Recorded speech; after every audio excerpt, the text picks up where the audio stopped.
I look at New England, the faith of the church in New England, as a sleeping giant, that it really needs to be awakened, reinvigorated with the good news of the gospel.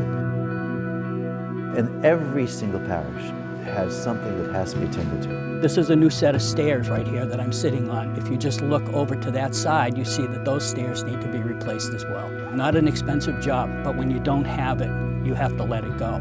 I can't keep this place going by myself. It takes a team.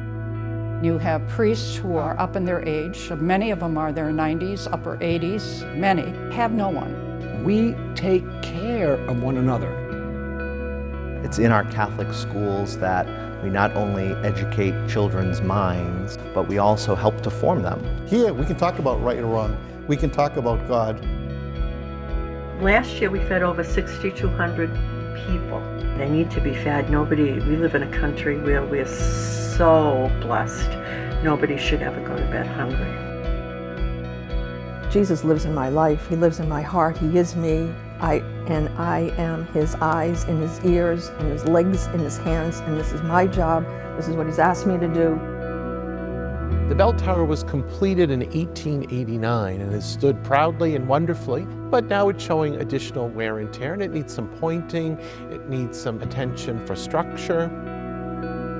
I really hope the driving force behind this campaign will be embracing the gospel and becoming what Pope Francis has called us to be, missionary disciples.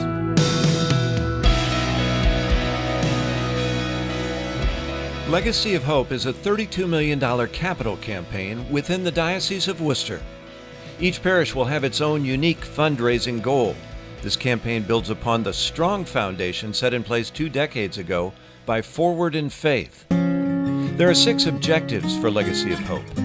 The first is to strengthen our parishes. 40% of all funds generated up to the targeted goal come back to the parishes. Money that can repair or improve our local faith communities in any way they choose. The life of the parishes, this is where the church happens for people. We're sitting on pews right now, and I'm surprised it's still standing because we don't have the middle support right here. They're scratched up, they're broken, they're 100 years old. You know, we're a small parish. We have very limited means, but it allows us to participate in the life and the future of the diocese. In 2018, the Diocese of Worcester had more than 50 retired priests, with many more expected to retire in the near future. A retirement endowment fund has gone a long way toward caring for the aging clergy, but in recent years it's been falling short, some years by nearly $1 million. An additional $12 million investment in the Priest Retirement Endowment Fund will help address the shortfall and better prepare us for retired priests of the future. They baptized us. They married our parents. They were there when our folks were dying. Our retired priests have spent their life in service of the Lord and of the church. You never retire from the priesthood as such. You may get sick and you can't do the things you used to do. But there's no such retirement. Well, you're always a priest right to the end, you know. We have a wonderful religious sister. Her name is Sister Marianne Bartel. You just provide what families would provide. There's no one else to do that. The health care is more complex. It's more costly. The diocese obviously provides the insurance for the priests. They buy dental insurance for the priests. They provide housing. And so the endowment concept is what we need to build up a fund, the interest from which would be used to support retirees in the future. Catholic education is a beacon of hope. Jesus is kind of like a role model. Not only do we try to make a difference here in our community, but we also try to make a difference beyond our school doors. This is not a job. It's a mission. This is where I should be. The second I walked into the school, I decided it was my #1 chance and I wanted to come. I'm blessed beyond measure to be where I am.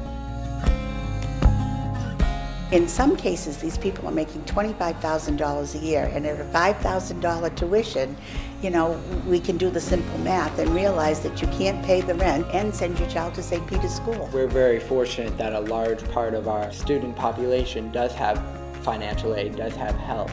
If it wasn't for scholarships and I am an adopted student, I probably wouldn't have come to this school. We have to be creative and find as many ways as we can to make this possible for everyone. What would Jesus Christ say if somebody was sitting on the other side and I had to make a decision whether they could afford to come to St. Bernard's High School? I think that he would say, we'll find a way to make it happen. Our main goal is to touch each one with the love of God.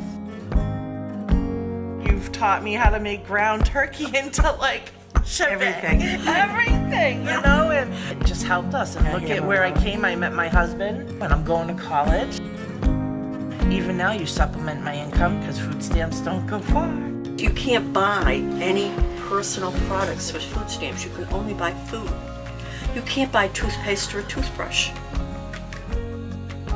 You know, we're just a little spoke on the wheel, but it takes a lot of spokes and you make a wheel, and that's basically how we look at it.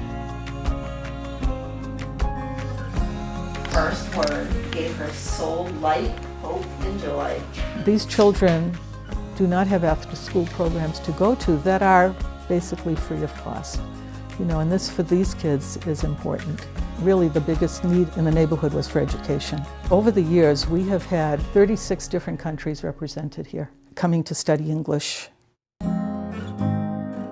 People come from all over to this one church. We provide urgent care. We have an OB on staff. We have pediatricians. We provide immunizations. I remember the first day I ever volunteered here. We saw between 80 and 90 patients. It's huge. It's much bigger than I ever would have expected. I didn't know that how lucky we were, but also I didn't know that, this population was really in need and sometimes in crisis. If we weren't here, they wouldn't be able to get the help that they need. What it gives you inside, I think, is even more than what they get from it. It has been the most wonderful experience for me.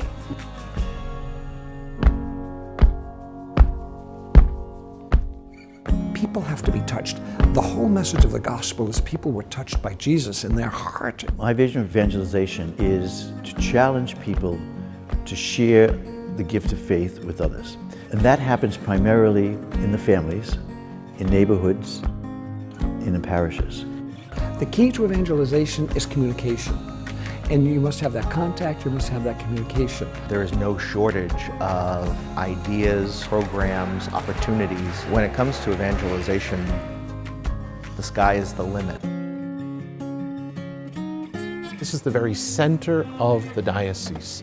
So when the multitudes gather, and they do here at the cathedral every year, we have upwards to 80,000 people who gather here. I want people to know they are welcome here at any time, that this is their church. It's everyone's church. It's a rock. But this rock needs some work. In addition to the structural concerns of the bell tower, the pews haven't had attention in more than a half century. They'll be rescued with a makeover, and the gathering space for the diocese will continue hosting the faithful for generations to come. These building blocks of our campaign are crucial. The important thing is to think about how important our faith is to us and what is this next generation going to do if we don't impart that faith on them.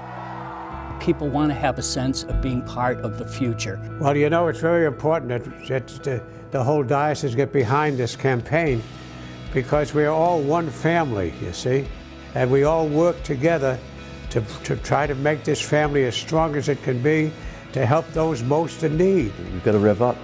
This is time we pitch in and to really make the life of the Diocese of Worcester vibrant and as a sort of beacon of hope.